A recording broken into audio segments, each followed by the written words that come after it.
Hi, everybody, and welcome to this week's edition of the Travel Coffee Break.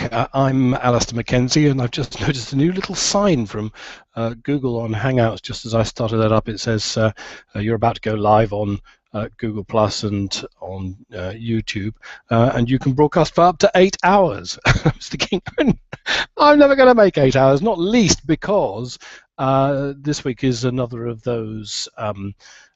Uh, Unpre-planned open mic session. So I have put out the invitation. Let me get rid of this thing. There we are. I put out the invitation to everybody about 10 minutes ago, all the people who are on the Travel Coffee Break G Plus circles, who've added me to their circles, and therefore I can add the G Plus page or add them to my G Plus page as well. And I've sent that out. So if you are, as it were, a subscriber to the Travel Coffee Break Hangouts, then you should get an invite that says it's going live. Do you want to join? And these are invitations. There's quite a lot of confusion about Hangouts because the way that the invitations and the notifications appear, it's never really clear, particularly because Hangouts are now sort of interwoven with events. So if you see an event, which is a live hangout on air, invariably it is actually just asking, are you going to go? Which means, are you going to watch? But you should also, if you're in those, as I say, the circle for the Travel Coffee Break itself, the Travel Coffee Break G Plus page, then you should get I think it's an email alert, but you maybe not, but it should be on, if you're live on Google at the time, it should pop up and tell you that it's starting and you have an invitation, and if you click on it then you can join. The other thing I should say about Hangouts is one of the other things, it changes every week. I mean, I've been doing this for I don't know, 18 months now, and where are we? This is edition number 122. So every week it changes in some little way. One of the more recent and significant changes has been that before, in order to join a Hangout, when you did it the first time, it took you to this process where it downloaded and installed the video chat app that Google uses for Hangouts, except that Google doesn't use that anymore from Hangouts. Now Google rather cleverly does Hangouts from within the browser itself. So I'm told, although of course I've not had to do it myself, but I'm told that it's much easier to join Hangouts now because you don't have to go through this process of downloading apps. So I'm only going to talk for a short while, hoping that somebody may or may not turn up, and if they don't, that's fine, and if they do, that's even better. But we'll be back again next week. Last week, if you saw it, it's worth taking a look on the if you go to the Travel Coffee Break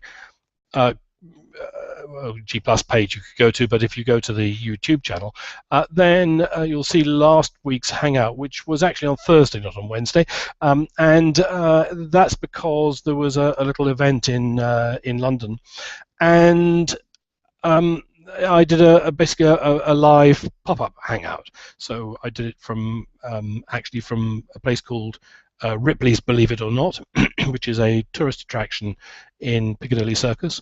And it was fun, and I think very worthwhile, at least for the first bit.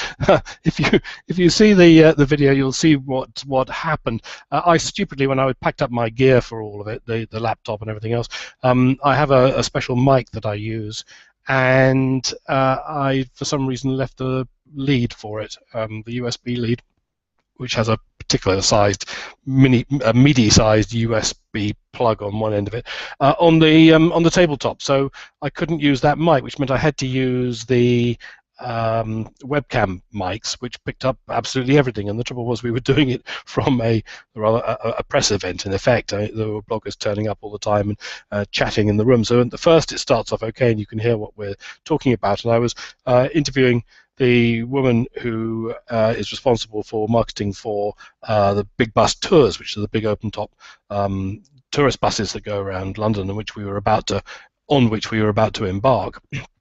And I also interviewed the marketing manager for Ripley's as well.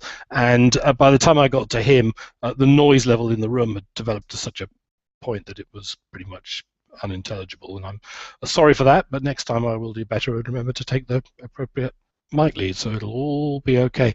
But it did remind me, I haven't done a pop-up for a couple of months, and it did remind me what fun they are. I know that I will be doing pop-up hangouts from, and this is coming up shortly, the Blogstock Blogger Festival in Elstree in mid-August. I realized, I think yesterday, that it's only about 22 days away, something like that. And that will be a 2-day over the weekend festival, just like a music festival. In fact, there will be music there. And so people will be camping and everything else out there at Elstree on the outskirts of London. And if you haven't already, I know there are still some tickets for it. Very much worthwhile if you're in the travel industry and you want to find out about blogging. Although the drive of it really is focused on bloggers themselves and not just travel bloggers. There's quite a large food blogger contingent and fashion blogger as well, and bloggers will be giving talks and tuition on how to blog commercially, how to be a pro blogger, all sorts of marketing techniques, how to make videos, and all of those kinds of things, and particularly for those niche audiences. And the reason I mention it in this context is that I will certainly be doing or attempting to do some live hangouts, pop-up hangouts from there, from the middle of a field, and that should be quite good fun. Otherwise, this week, what's been happening? I haven't really been paying attention very much this week because I've been tied up with some other work. But I have just recently written. He said, looking for his browser panel here. Here we are. A couple of things today about the new overhead bins. Here we are. Let's click on that and then see if I can find it on the Hangout window, like about there. Now you should be able to see that. Just double check that you can. Yep. This is a new development from Boeing. They've designed these new, what they call space bins, which have more room for carry-on bags, and these are for the next generation Boeing 737s and the 737 MAX aircraft. The space bins will stow 6 bags. That's 2 more than the current pivot bins. And that's based on the standard carry-on size, although you and I both know there's no such thing as a standard carry-on size, because if you've got it, then it certainly is too big for the airline you want to travel on at that particular moment. But they've also got they're set down lower.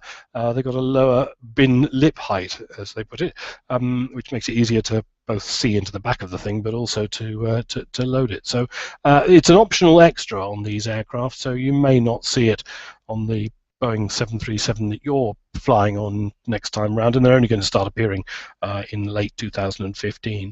But it is good news that we're getting larger bins. And some other aircraft, of course, already have those larger bins. The new Boeing 787 Dreamliner was designed with bigger bins, and the new Airbus A350s, when they come in, which in some ways are the competitor for the 787s, they have the same mixture of carbon materials, which makes them very light and efficient and all that kind of thing, but it also means they can pressurize them.